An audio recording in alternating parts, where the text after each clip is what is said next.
Hey guys, I haven't made a video in a while just because if you've been following, I don't really do anything. Like the island I'm on, Phuket, is locked down, there's no tourism, everyone is just like suffering and the streets are lame because everything is closed. So I haven't been making lots of videos. Anyways, it's 5:30 in the morning right now and I'm just in the gym right now. I bought some new like MMA gloves. So I've been doing lots of punching and boxing type exercises. And right now I'm at 90 kilograms, which is 198 pounds. But it's like weird because last time I was at 90, I was like fat. And I'm actually like in shape at this 90. So what I'm working on right now is actually a recomp. If you're not aware, a recomp is basically a really slow kind of weight loss, but you basically gain muscle while losing fat and your body weight stays the same. So it's not a weight loss, it's a fat loss, which is what I'm more into. What else? Oh yeah. I applied for a role for a Netflix series, like an acting role. And I got a lot of interest from the casting director. This was like 3 weeks ago. And I had to like send a sample of my acting, which I'm not an actor at all. I just happen to be white and a scuba diver, and they need a white scuba diver. And there's not many people on the island right now, so I'm kind of lucky. I'm not an actor yet. Anyways, so then the casting director didn't talk to me for a few weeks, and I was just feeling a bit discouraged. So I was like, okay, whatever, I guess I didn't get it. And then just like last night around midnight, I checked my email, and she said, hey, you got the role? And it's pretty cool. Let me explain it. It's basically, back in 2018, there was like a Thai soccer team, some boys like 12 and 13, who got stuck in a cave during rainy season. And over here, like in Asia, they only have summer, well, like Southeast Asia, they have summer and rainy season. And the rain is very intense, plus, caves are underground. So these kids were in a cave, and then suddenly, flash flood, they got stuck in a cave. And they had to get a bunch of like expert divers. And in my experience, just from doing it for tourism and fun, English people, like British people, are the best divers. It's a culture over there. They're really good at it. Most people you meet on a diving boat are British. So this British team, I think they're all like basically SEALs or really high level military people. They came to Thailand and they helped get all the boys out and they saved all the kids. So I applied for a role to be in that movie because I meet the criteria and I'm a scuba diver and I happen to be here right now. And it's pretty stressful. Like it sounds, I don't know, it's kind of like freaking me out. Like I'm not playing right now. It's like stressful because it's like in a different province, which Thailand's a small country, so it's not like that far. But it's up in the north, which I've never been there before. I'm usually just an island beach kind of guy. And the pay is pretty good. It's like $400 a day, and it will be for like a month or two. So lots of money, and free hotel, free transportation, free food, and all that. Plus, it's just a real cool opportunity to like be on a Netflix miniseries. It's going to be 6 episodes, and I think it has a pretty big director attached to it. Again, I'm not like the main character or anything like that, but it sounds like a nice, fun opportunity. But again, I'm stressed out about it. It's just kind of like freaking me out. Because again, like if it's a speaking role, I need to like do a British accent, which I did a British accent in the clip I sent to the casting director, and she said it was fine. But again, I'm not an actor. But then again, before I was a teacher, I wasn't a teacher. I mean, I don't really think you can learn acting. You just kind of have to go for it. So I don't know if I'm going to do it, but it should be a fun opportunity. I mean, it'd be fun to like show my grandkids one day, hey, I was in that crappy Netflix, wait, I shouldn't say that. I was in a small Netflix series as that character. And it's not like just like a background character. Like I'm actually in the movie and I should have some dialogue or at least a decent amount of screen time as I'm one of the rescue divers. But I'm also kind of afraid like, we're like in a cave. Like what if it happens again? Because it's rainy season right now. I don't want to like die in a cave while making a movie about not dying in a cave. Yeah, it should be fun if I go for it. So anyways, just a short video update. 90 kilograms, basically 198 pounds. I'm not too fat right now, and I'm feeling pretty good mentally. Just waiting for life to get better. I'm still an anti-vaxxer, no vax yet. It's because they don't have the opportunity on the island. They basically just got old people and sick people first. My landlord sent me some news, and it was like, foreigners can now get it if you're over 40. And I was like, I'm very not over 40. And then all the criteria to get it if you're not over 40 was like diabetes, which is like literally, that's not a disease, that's a lifestyle choice. It was like diabetes, you can get it, obesity, you can get it, like all these other basic like fat people diseases. And I was like, I don't know. Anyways, I'm not technically anti-vax. I'm just like I'm like anti-fearing things that don't kill people in my age and health group. Because most people just don't see this because they're emotional. They're like, oh, it kills lots of people. It's like 0.01% of 300 million is a lot of people. I mean, but if you just like look at your town, it would be like one person. Anyways, like the average person that dies of COVID has 2.8 or 2.4 comorbidities. A comorbidity is basically like just a condition that makes COVID worse, like diabetes, obesity, hypertension, high blood pressure, things like that. Again, fat people diseases. So again, and the median age of COVID death is 74. So these are not healthy 74-year-olds. These are like 1 foot in the grave 74-year-olds. And of course, all these people have these anecdotal stories like, well, my fitness instructor got it and he died. It's like, well, your anecdote is not as good as my anecdote because no one I know has died. So therefore, more people I know have not died than people you know have died. I don't know. I mean, I would probably get it if I could, just to like shut people up. But seeing as I don't have the opportunity to get one, I'm just not really losing sleep over it. Although I am awake at 5:30 in the morning.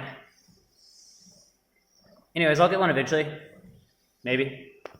And another silly thing is like, they should be doing like antigen tests. Like, because if you had COVID, my sister and brother-in-law had COVID like back last year, and they basically just had a flu for like 2 weeks and felt tired and weak. And I was like, well, that means you have it in your body, like the antigens, and your white blood cells, know how to fight it if it comes back. I mean, I would trust a natural defense over a synthetic one anyways. And then the defense is like, well, you should get the vaccine because then you can't pass it on to other people. It's like, it doesn't prevent you from passing it on or getting it at all. The vaccine is really, really good at stopping you from dying and stopping you from being hospitalized. It does not stop you from breathing on another person and giving them COVID. So that argument is weak as well. And what else? I don't know. I mean, anyone watching this is clearly interested in what I have to say, so I'm just going to do free form. Afghanistan was pretty stupid. I mean, I was actually pro pullout when it first happened until I actually looked at the numbers. We didn't have 10,000 troops there. We didn't have 5,000. We had 2,500, and it was holding the country together. That small amount of support was allowing young girls to go to school. It was allowing gay guys to do what gay guys like to do. It was keeping the stupid Taliban down in their dirty caves. I know it's not racist or xenophobic. They're bad terrorists that kill people. I'm allowed to make fun of them. They live in caves. I mean, people are always like, oh, in the wars. It's like, we have like tens of thousands in Germany, South Korea, Japan, Italy, like Guam, even though that's part of America. Like, we have military bases in many, many, many places. And there hadn't been a single combat death in the last 18 months. So it's not like we were losing people every dang day over there. It was pretty stable. And it allowed the pathetic loser Afghan army to actually do their freaking job. So I'm not giving them any excuses at all. Because apparently the system that we built was like, the Americans would like bomb the Taliban from the airplanes, like air support, and give like intelligence reports. And then the Taliban would basically just go clean up.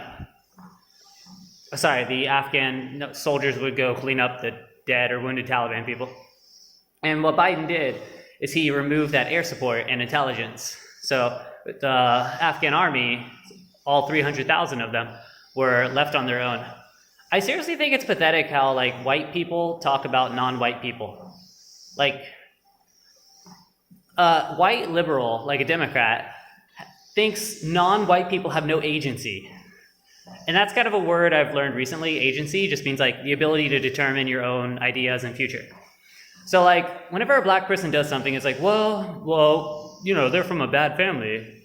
It's like, yeah, so is that CEO over there. So is that other guy over there. It's like, you have to give people agency. That's actually one reason I left the Democratic Party. Like, I was a Democrat until I was like 21. Because, you know, Republicans are bad and racist. But then I realized, like, wow, Democrats don't really see black people or brown people like actual people. They see them like lesser beings. And I don't think that's a good thing at all.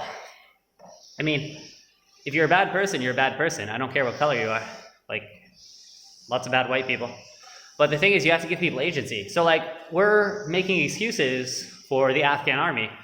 The Taliban was like 75,000, and the Afghan army was 300,000. So basically, they outnumbered them 3.5 to 1. And Kabul, the capital of Afghanistan, was taken without a single shot fired by the Afghan army. So the Afghan army literally gave up because Papa America white man left, and, you know, those poor brown people can't do anything without us white people. That's what Democrats say, not me. So that's the excuse, like, we're giving them. And it's like, no, they just suck. So then there's all these, like, Afghan ladies, like, crying on the internet. It's like, oh, no one cares about us. Like, what about us? It's like, go talk to your uncle. Go talk to your dad. Go talk to your brother. Like, if American women were being slaughtered by some crazy, weird people in America, like, I know my dad, who's a Democrat, would take up a gun and hunt the bad people. I would do it. I know every guy I know would take up a gun to protect their, like, people, like their local people, their country. So it's just pathetic that the Afghan people aren't even willing to do that. So, I mean, maybe they're happier under Taliban rule. But then again, all those girls, like, that grew up in the last 20 years having all this freedom are going to have a terribly rude awakening now that the Taliban is back in control. So for the low price of 2,500 American soldiers and barely any casualties, I would have them stay there and maintain control of it. And that's just on like a humanitarian effort. Like, I don't mind spending tax dollars to like keep Western values, especially in the crappy countries like Afghanistan. Because, I mean, eventually they'll become more modern and westernized, like Japan. We literally nuclear bombed them into the atom, like into dust, and now they're a thriving metropolis and they're pretty Western. And same with South Korea. And just like geopolitically, like America left, we lost our air base. So China, who actually has a border with Afghanistan, can come in there and, you know, make deals with the Taliban and get mining deals and rare earth minerals.